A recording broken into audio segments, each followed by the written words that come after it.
It's 9:01. So welcome everybody to, as I just said, the 208th Capstone Defense MC program.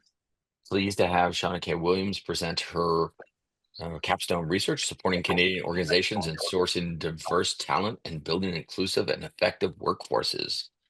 Her supervisor is Professor Mark Stewart, and her second reader is Dr. Alex Sévigny. So you will have 25 minutes, Shauna, to present your research, and then 25 minutes of question and answer from the panel.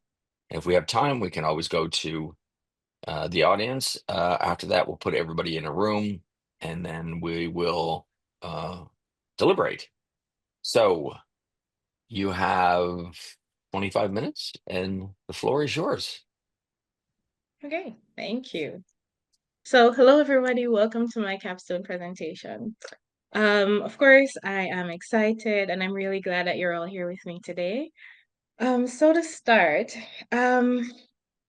just towards the beginning of our last year of school, I had an encounter where I wanted to get a treatment done, and I was told that I couldn't get it done because of the texture of my skin. So I wanted to make it clear that it wasn't a racial issue. It was more about the staff being unequipped to cater to my needs, even though they communicated to me that they served everyone. And that's where the seed was planted. And that's what led me to come up with this effective business plan to start a diversity focused business to help Canadian organizations source the right talent that will also help them to meet the needs of the community they serve. And so I'm going to tell you more about that, but first I'm just going to walk you through the research that got me here.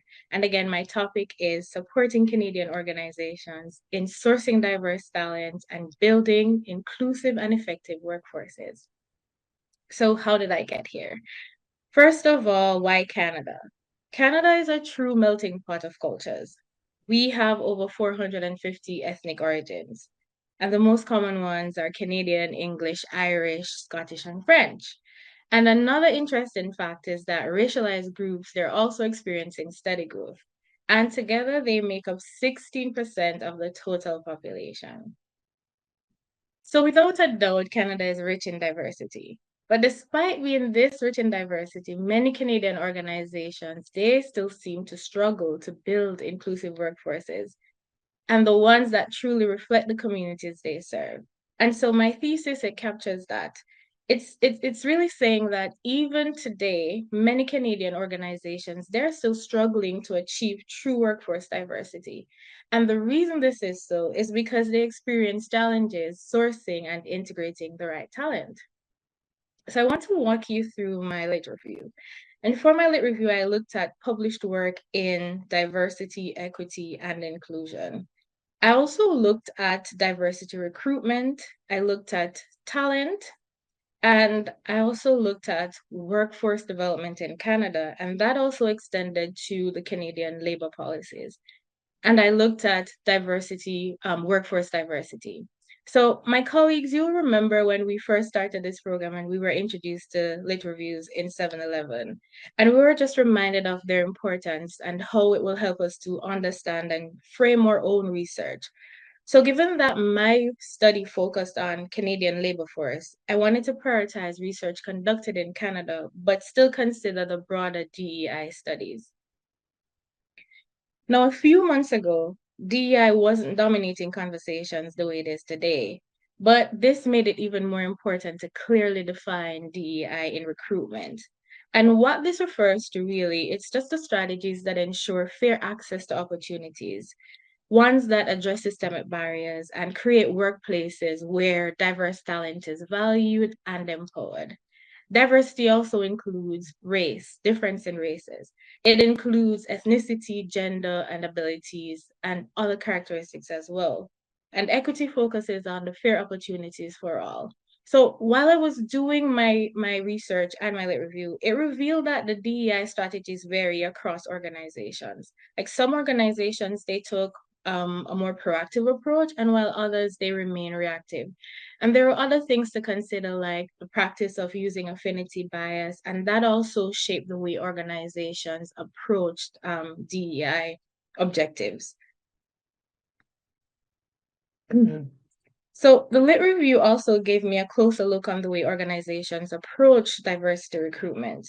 when organizations attempted to build diverse workforce, they would still rely on traditional hiring practices.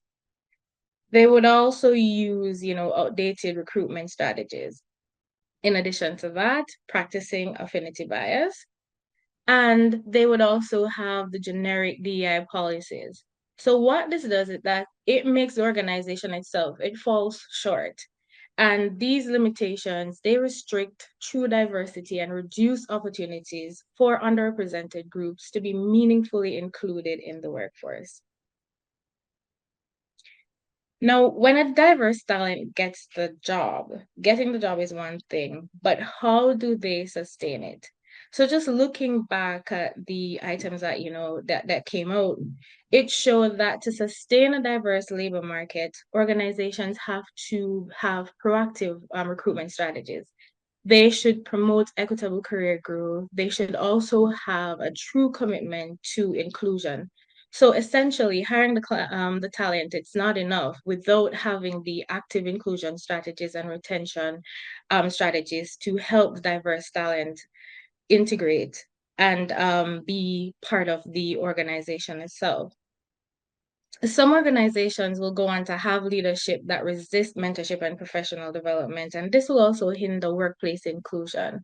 And we see that happening today where, a lot of, when you're watching the news or just having conversations, it's now like DEI in the workplace, it's not important. And that's just a misconception overall. So what about legislations and policies? Well, like the Employment Equity Act, it supports inclusive hiring, but its impact, it varies. And this is due to inconsistent implementation. And you'll hear it multiple times. So what some researchers propose is that in order for these to be more effective, it must go beyond compliance. These policies, they should focus on proactive strategies to mitigate biases and improve retention. And this will also help to create an equitable pathway for career growth. So this laid an excellent foundation for the research problem. And it just looked at how diversity-focused recruitment firms can help Canadian organizations not just source, but also effectively integrate diverse talent into the workplace and make the workplace more inclusive. So that led me to form three primary research questions.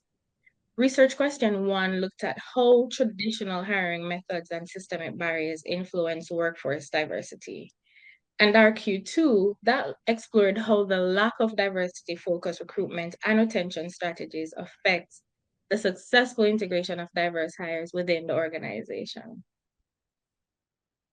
Our Q3 looked at how diversity firms, how they can bridge the gap between the organization and underrepresented talent.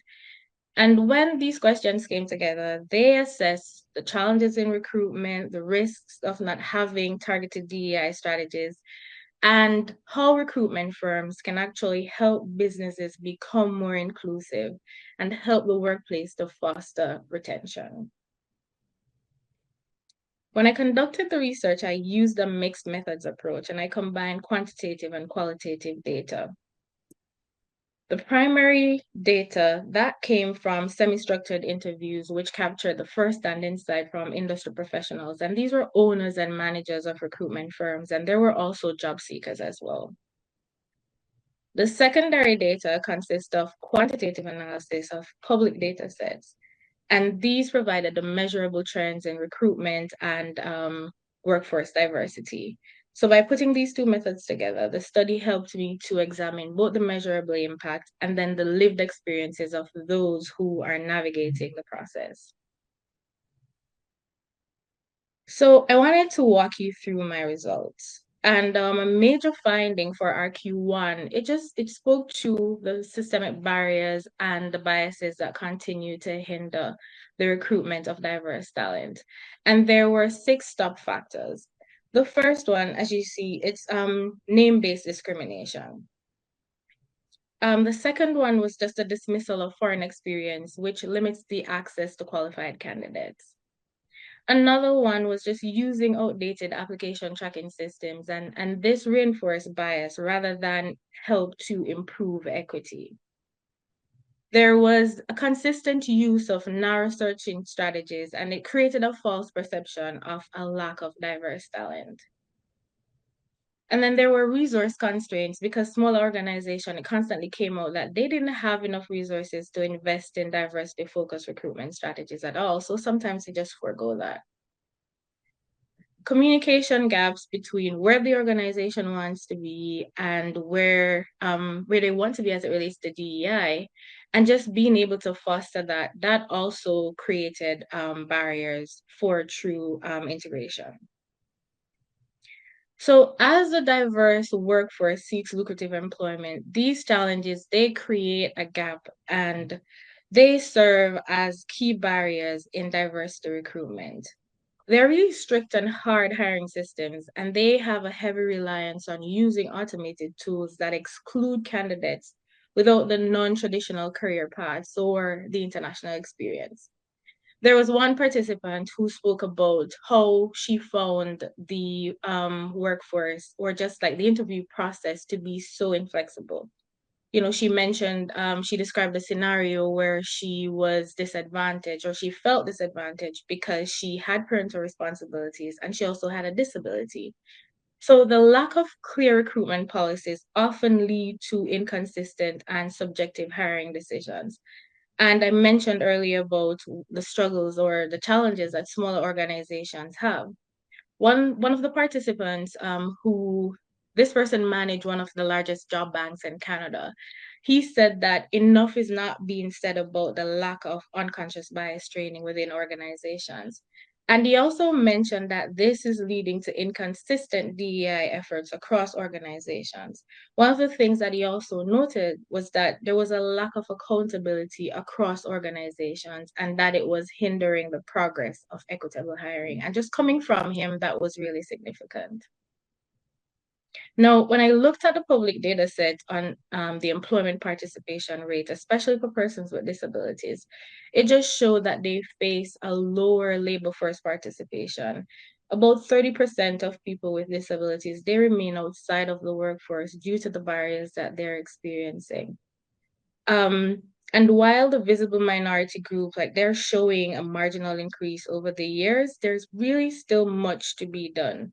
So besides the challenges organizations face in hiring diverse talent, there is also the issue of how are they integrated and how do we retain the talent when they're employed. Now, the findings for that's coming from our Q2, and it just revealed that there are missing policies and there's inadequate support systems, and these will create barriers to long-term workforce inclusion. The standard onboarding process, it really neglects the cultural nuances and individual needs that leaves the diverse employees feeling unsupported. One of the participants who, this participant, she specialized in providing HR support for small businesses. And she said that she really lobbied hard for mentorship support for the diverse hires, as well as to have representation in leadership. And what my study uncovered was that without mentors, or diverse representation in leadership, like career progression and workplace belonging just really, it becomes limited. And when it came down to language and cultural barriers, organizations fail to provide the necessary resources that are needed to bridge the communication gap, and this also impacts integration. In addition to that, there is a lack of feedback mechanism. And without the structured feedback, organizations miss opportunities to address concerns, which ultimately reduces engagement and retention as well. Now, eventually, these contribute to, limited career development amongst diverse hires. So without a doubt, we can tell that organizations, they have a major role to play in retention, specifically as it relates to the organizational culture, which significantly influences how well diverse talent is integrated. So while many organizations promote diversity efforts, oftentimes it's surface level and it fails to foster true inclusion. There is also microaggression and unconscious biases, and they create barriers as well. And this gradually make the diverse employees feel excluded. I spoke about leadership previously earlier. And just having managers who actively support diversity, it contributes to higher retention rates. Organizations with leaderships that prioritize diversity and inclusion, the research proves that they are more successful in creating environments where employees feel valued, where they feel respected and empowered to grow. When I looked at the retention within the workforce, particularly when it comes down to promotion, and I compared just male and female gender, the data highlighted retention challenges for the equity seeking groups. So, for example, while women would make up like 59% of promotions, then they also accounted for 51% of separations. And it just suggests that promotion opportunities, they don't necessarily translate into long-term retention. There's also issues with pay inequities, and this contributes to retention for diverse talent, particularly people with disabilities. There was a 21% wage gap, and this was identified with people with disabilities. And so far, like looking at the challenges, we see how these can easily affect retention. I wanted to look closer at how the diversity focused recruitment agencies can help to bridge the gap. And when I looked at that, the way diversity recruitment companies operate, it was really evident that they are more than able to bridge the gap between the organizations, between the talent and the process. And this will help to create a more inclusive and effective workforce. What the study found was that these firms, they support inclusive workplaces by going beyond talent sourcing. They would offer training, mentorship programs, and the structural recommendations to help the organizations cultivate inclusive cultures. They also play a role in aligning recruitment with DEI goals by addressing the communication gaps that I identified earlier and just ensuring that diversity efforts are integrated into long-term workforce planning. We've gone through a number of things, and one of the key things that also came out was measuring success.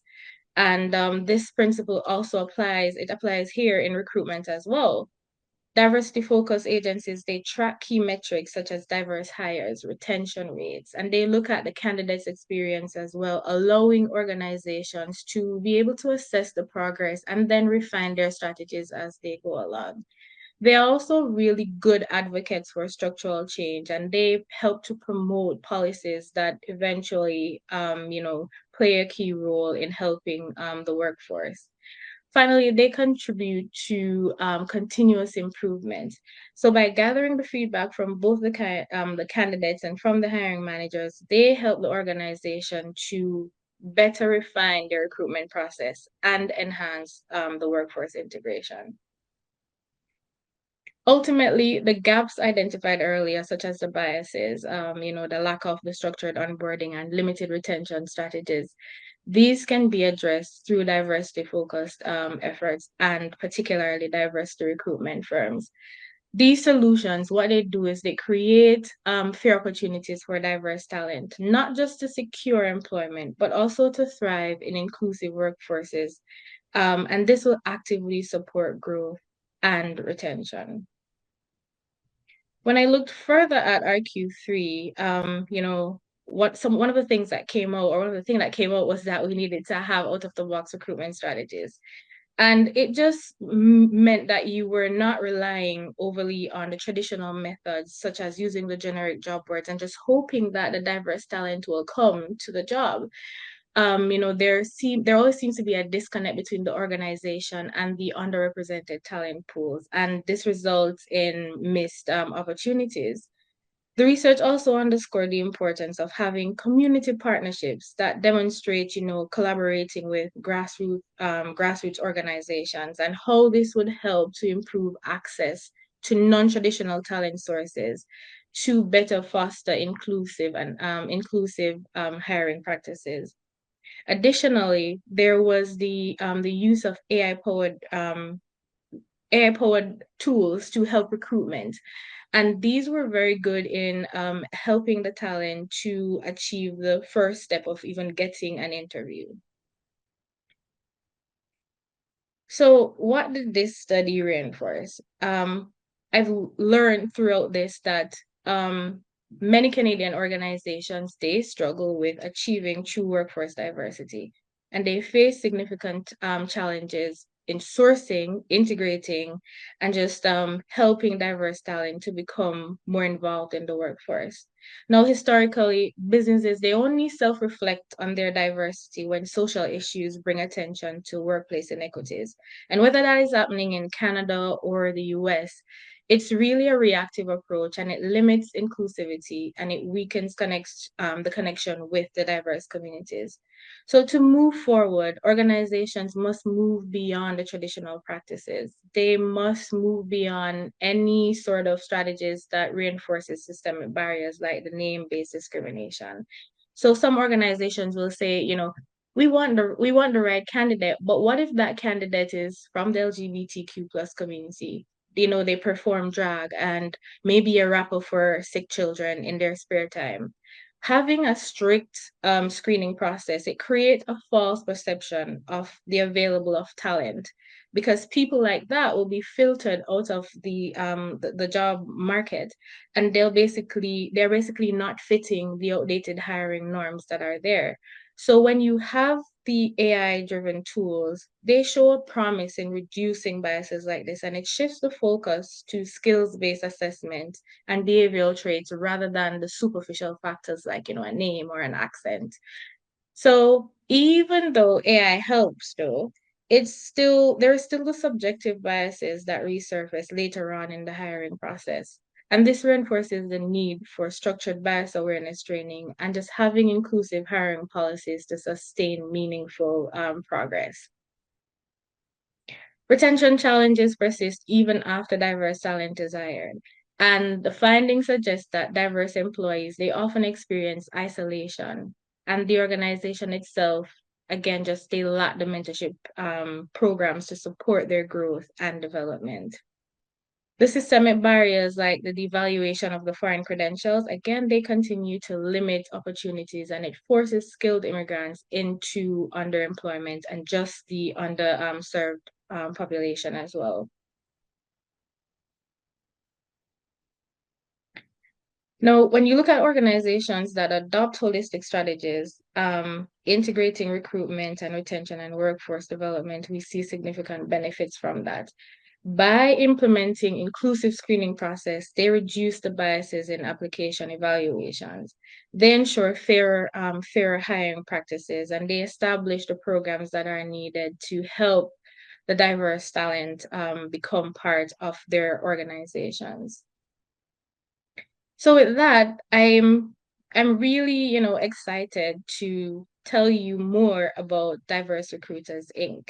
Having gone through the research, I see a real opportunity to change business in Canada. And I've gone ahead to launch my business idea, which is why I'm very happy about this. I'm sure it will play a role in making in making the workforce more diverse and more inclusive. So diverse recruiters. My mission for my business, it's really to empower the Canadian workforce by connecting businesses, nonprofits, and public sector organizations with diverse talent for long-term success. I also have a very grand vision, and this is to have my business become internationally recognized as a hub for diverse talent, and it will connect people and it will also create opportunities. And then when you think about the core values of the business, Diverse Recruiters as it is, it's built on the values of fairness, equity, honesty, integrity, and community. And these are just the principles that came out throughout the research, and it truly embodies what DEI in recruitment should stand for.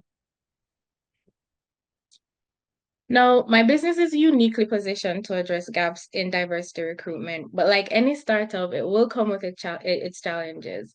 My business will operate in a niche market, so I'll have that advantage as there are few diversity-focused recruitment firms, and this will give me a really strong competitive edge. Now, I know that there will be startup cost, and it will be a low cost initially, and that is something that I can manage and have prepared for it as well. I will of course have to deal with brand recognition because as a new company, I have to build credibility and trust in the marketplace. And while I know that the startup costs are low, I will require additional resources. I'm not the bank, so I look to just lean on public resources and any angel investors out there who will be interested in my business. Uh, the competitive advantage for diverse recruiters, it's really shaped by six key factors, and it's coming down to pricing, job quality, service excellence, industry expertise, brand reputation, and strategic advertising. So while the larger competitors, they have an established presence, my startup has the flexibility to differentiate itself through the targeted recruitment and specialized services that I'll offer. I will implement this through 4 steps, and my implementation plan starts with just developing the infrastructure that is needed. I will also focus on talent acquisition and building business partnerships as well. I'll implement service offerings and pricing strategies to get started, and this will be really flexible. And then, of course, my focus is also to scale operations across the country as the business starts to grow. Now, as for impact, my business will have economic impacts. It will also increase innovation and promote the systemic change in hiring and in the recruitment strategies that are there. And this brings me to the end of my presentation. Just to reiterate that Canadian organizations, they must modernize recruitment and retention to effectively support DEI goals. And through my business plan, I will be able to do that. And if you'll just allow me one more second, I wanted to just say thank you. Um, I wanted to thank everybody for their support. Mark, you have really been helpful in getting me here. Your guidance has been instrumental in shaping this research. Alex, from the very beginning, your feedback and perspective, it really pushed me to think critically. And Terry, you've been here from the very start with us. I don't know how you do it because it's really a lot. But you've always just been here for us. My MCM family, I could not have done this without you because, well, it was a learning experience and we all shared that. And to my family and friends who are online, thank you all for your support. It means a lot to me. Thank you. Thank you so much, Shauna. I really appreciate it. Very fascinating example of looking at a phenomena in the marketplace and then trying to build a plan forward to make better change. So congratulations. So I'll hand it over to Professor Mark Stewart to start the initial questions. Thanks, Terry, and well done, Shauna. And there's certainly a unique and exciting part of your capstone, not totally unprecedented, but the fact that you are actually intending to launch a business to take advantage of both this gap in the marketplace, but also opportunity. We often talk about knowledge mobilization, so this is certainly a very impactful way to approach this. And I really like where we ultimately landed with your research question, which was not just fact of looking at what the gaps are in the marketplace with this talent matching question, but also literally how can a diversity focused recruitment firm make a difference on that delta? Because you were able to really hone in on data that would support the establishment of your firm. So I think the way things came together from a capstone perspective and integrating that integrative thinking model that we have across MCM courses was really notable. So well done there. I'm curious, I know you had a thesis going into this about some of the gaps that were there. What did you find along the process of both research, putting a business case together that surprised you or was atypical from what you had thought about the topic going into it? That's a really good question, Mark. I think when you're a diverse person yourself and you've experienced certain things, like hardly anything is a surprise. But one of the things that I found very interesting was for the diversity recruitment firms that they weren't always approached. And there were times when even the business model itself didn't seem to work or it felt like it was failing because regardless of the fact that organizations would say that they wanted to become more inclusive or become more diverse, they would still continue to use the existing strategies that they have in seeking recruitment or in building their workforce. And so for them, it was about consistently proving their worth. It was consistently showing that having or using organizations like themselves, that it would help to bridge the communication gap, or to just bridge the gap with helping the recruiters and helping the talent to meet in the middle, so that the talent that they think that is not existent, that is actually there. So that was really surprising because, I mean, even for myself, when I'm applying for a job, I would expect that, my application would get into the hands of the recruiters regardless, but it's filtered out almost immediately, because just like by using keywords or the application tracking systems that they're using, it's not really helpful in identifying that. The other thing that came out too was just the name-based discrimination.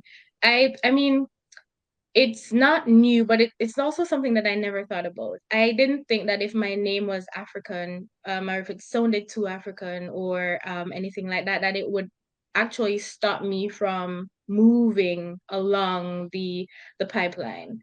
So seeing that and hearing those things coming out, it just really showed that there are a lot of things that are not seen, and a lot of things that we don't think about, but they exist, and the recruitment agencies, the firms, they actually help to identify these biases, and it helps to bring the organization to the place that they need to be. Excellent. I appreciate that perspective. And again, with setting up your business plan, you're really looking at opportunities to close some of these gaps. I'm curious, you're getting into business. It is a competitive marketplace. You've looked at some of the other firms that are out there, some of those who don't specifically about diverse recruitment. There's a few that do. Maybe you could talk to us a little bit more about how you're envisioning positioning your business in the marketplace, which is quite saturated, even though some of these gaps in service provision are there. Yeah. That was a huge consideration during my presentation as well, while I was preparing for this. So my business will differentiate itself by just specializing in connecting underrepresented talent with organizations that are, actively seeking to enhance workforce diversity. So unlike mass market recruitment platforms, like LinkedIn and Workapolis, I believe, and there are many others, I'm sure. They rely on the recruiters, they rely on the talent coming to them. They rely on the algorithm. What I'm trying to do is to actively source talent. I want to engage directly with the diverse communities and professional networks. I intend to offer strategic DEI consulting to help businesses implement inclusive hiring and retention strategies. I'm also looking not just to help the talent get into the workforce, but I want to help them to support their long-term workforce integration. And that is just by providing the mentorship opportunities, the career development resources, and applying the feedback mechanisms to help improve the employee retention. So while Indeed and LinkedIn and all of those great recruitment, the larger ones, they focus on volume and visibility, my company will focus on the curated high-touch solutions that prioritize workforce inclusion and an employer alignment with the DEI goals. Yeah, there's something novel in there, and you're not using this term, but it's in some sense it's almost offering employers an opportunity to somewhat de-risk working with you on recruitment, because you're also providing this service after the fact to help ensure that that integration goes very smoothly. So I thought that was a really kind of unique component of this. Last question, not to put you on the spot, but becoming a new entrepreneur can be a little bit nerve-wracking. Maybe just to close off my questions, what makes you nervous and what makes you excited about taking this big next step in your professional journey? Well, I am nervous because I have absolutely no experience in recruitment. But I'm also excited because when I completed this course and throughout the entire process, I had so many toolkits that I could apply and that I will apply moving forward. So I think my key challenges will be market penetration and brand awareness. Um, I know as a new entrant, I will need to establish credibility and I will need to differentiate myself from the general recruitment firms. And this will definitely require me to have targeted marketing and just partnerships that will help me to do that. I will have to be very strategic in helping organizations overcome employee bias. And many organizations, because they still rely on the traditional process, I definitely have to work hard at getting over that. I know I mentioned the financial constraints before and that I can manage, but I know eventually my own resources will run out and I will definitely need some money. So, all the rich people online can give me some. And then just like trying to apply technology because that came out as one of the tools that can help diverse recruiting. Just using that to leverage, to have the bias-free screening process that candidates need to advance along the pipeline of hiring. Excellent. Okay, well, I'm excited to see where things go. Terry, those are my questions for now. Thank you, Mark. Dr. Sévigny. Thank you very much, and congratulations, Shauna, on getting to this point. It was a pleasure to read your paper, just as it was a pleasure to have you in class. You're a very clear thinker, and that was certainly evidenced in this work. I have a question that's a bit of a development question. So you mentioned bias in recruitment processes and how the processes are not, could be more flexible to recruit diverse talent. But the tendencies that I've read about, and this is not an area of great expertise for me, but just what I know from what I read is that recruitment is becoming more automated. So there's this element of AI bias or moving towards greater automation, which might introduce bias, whether it's AI or whether it's just another form of automation like machine learning or whatever, it doesn't matter. What do you see the impact of automation to be on what you propose to do, and how do you propose taking that on? Right, great question, Alex. So there is both a negative and a positive component to the use of AI in recruitment. The negative comes out when the tool that is being used, that it has pre-existing biases as well, right? So it really does not help the process at all. And then the positive side of it is using AI that does not have any form of bias. And throughout my research, there was one particular AI tool that was tested, I think, with the Ministry of Defense, and it had a really good successful rate. So when it comes to the use of AI in recruitment and whether or not that will have a negative or positive impact, I think it just goes back to using the right tool. And then in as much as AI will help or can help diverse talent to get over the initial barriers to recruitment or getting into a job that they like or want to at least be considered for it, there is still the human side of it. AI can only get you that far, right? So one of my key objectives will just be to use unbiased AI to help with help the talent that I'm trying to get placed to help them get over the hurdles that they're facing.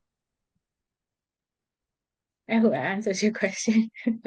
No, it does. Yeah. I mean, and that's a major area of consideration and actually, possibly an area for you to get involved in, right? Because organizations that are starting to use AI are looking for ways to, as Mark put it, using the sort of management term, to de-risk the use of AI.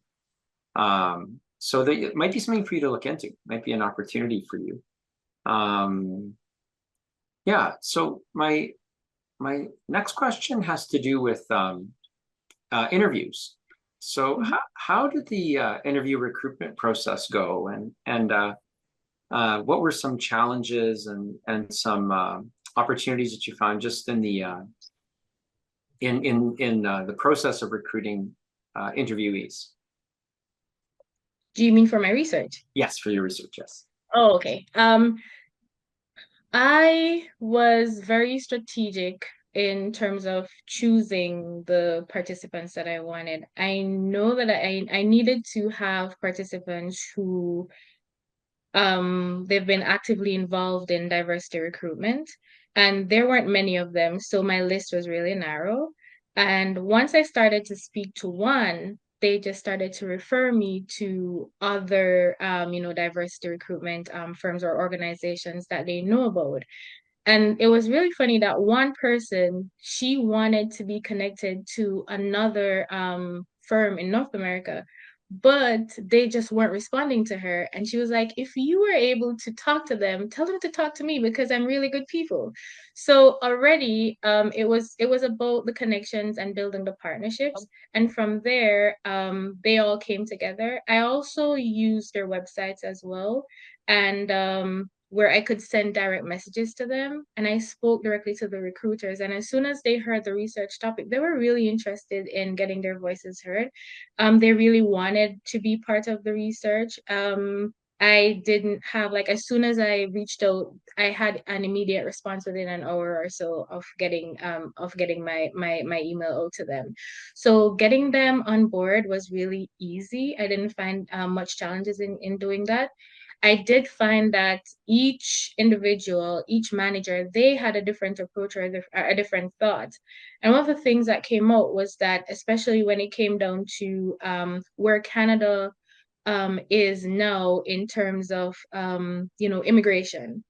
One person, like, he was just saying, don't think about that. It's not an issue that will stick for very long because traditionally, we're going to go back to making DEI important again, or, the world will once again change its view on DEI. But for now, this is what it is. And he spoke, while he was, objective, he was supportive of everything that was going on. Another recruiter was like, this is the opposite of where we should be heading. So balancing those perspectives and help and then forming, like, my thoughts from that was really interesting, because I felt like maybe at least on the point of where we're going, that we would all the recruiters would probably be saying the same thing, but they weren't saying the same thing. And then one person just, like, really spoke about the challenges that they experienced when it came down to being a small business or providing recruitment for small businesses. So that was really interesting as well. Yeah, that's interesting, and thank you. And I thought about that as I was reading through the sort of backlash against DEI that's happening now. But I didn't see that as necessarily an impediment to the business you want to start, because the way I perceive it is that, you're about, what your proposal is about, finding and unlocking and then nurturing talent. And DEI is a justification for a certain approach to doing that, but it's not necessarily going to stop people from wanting to recruit diverse talent, right? So I think that maybe there might be a small adjustment in positioning, but I really like the way you focused on really, like, bringing undiscovered talent to the table, right? So that's just a little comment. I think, like, on that point, Alex, one of the things that came out was just the availability of the talent. If we continue with the policies that are restricting, immigrants or diverse talent overall, like, where will they come from when we need them? Because our workforce is growing. So it's really about, when we're ready to have them, will we have them? So it's about the availability, really. Yeah. Thank you. Thank you, Dr. Sévigny. Thank you. And the first question I was going to ask you, you've just had a fruitful discussion about that, what's happening in the world of DEI. And I just when you started your presentation, Paul Argentia, who's a professor of corporate communications at Dartmouth had posted something on LinkedIn and said, Goldman Sachs just sent a loud message to the world. Diversity was a nice trend, but now we're done. So I like the fact that you're focusing this here in Canada, that maybe perhaps, what's happening in the United States gives actually DEI and diversity a little bit more of a push to make us uniquely different. And, go back to your first statement about Canada is a melting pot, or a much more multicultural mosaic as well. So congratulations on this. So my question is now looking at market penetration. Is there a sector in your research? Did you identify a sector within the economy that is doing DEI well? And amongst that, who are the exemplars? And then what recommendations do you pull from those in terms of how that might help your business? I don't know if I identified a sector per se, but I think just the segment, it's really the diverse recruitment firms, right? It's the people who, when I looked at the history of those who got involved or who got it started, it was always somebody who had an experience that led them to find a solution to counter whatever issues they were having. So for me, it would be, oh, I wanted to do this treatment and I couldn't get it done because it was my there were issues with the skin that I had. And then for at least all of the recruiters, the managers or the owners of the recruitment firms that I spoke to, they also had their own personal experiences that defined the way that they approach business. And this was the starting point for them as well. So it really comes down to those who are actively involved in recruitment. And so far, like, they have been really successful in improving, the access to diverse talent for the workforces that they're serving. So I believe that where my business is concerned, that it will also play a role in that, and that I will also become part of that sector that will also be helpful in helping talent to become more integrated in the workforce. That I'll also be able to say, oh, I have this research study, or I have these, this great insight that will also help the sector to grow. Okay. So now sitting near the finish line, the ultimate finish line, if you can go back and think about when you started the journey as well, when you really focused on this topic, what would you do differently in this study if you had to do it over again? I would try to expand my study to talk to some of the um, managers maybe in the larger recruitment firms. So it was all about those who were actively involved in diversity recruitment. But what about those who are not? Like I wish that I had the time to get involved with those organizations so that I could learn their perspectives as well, to see where, how did they see diversity recruitment firms. Like one of the participants that I was interviewing, she mentioned how very difficult it was to get government funding because the person with whom she spoke just couldn't understand the idea of having a firm that was focused on diversity recruitment. Her response was that they came back to her on multiple occasions just to say, maybe you just need to change your model from being a diversity recruitment firm to being a mass recruitment firm, because that will better serve the communities. And she's like, no. So I would love to hear from their perspective. I would love to hear their perspective on why or even how they see DEI. And they could easily probably implement a DEI strategy to focus on, diverse recruitments too, right? It would be very easy for them. But yeah, understanding that from their standpoint, I would have loved to have the opportunity to go through that with them. It's great. Thank you very much. Okay, so that ends the question period. What we're going to do is put everybody in a breakout room now, and Mark and Alex and I will meet to talk about Shauna's Capstone, and we'll bring you all back. So please accept the invitation to join the room.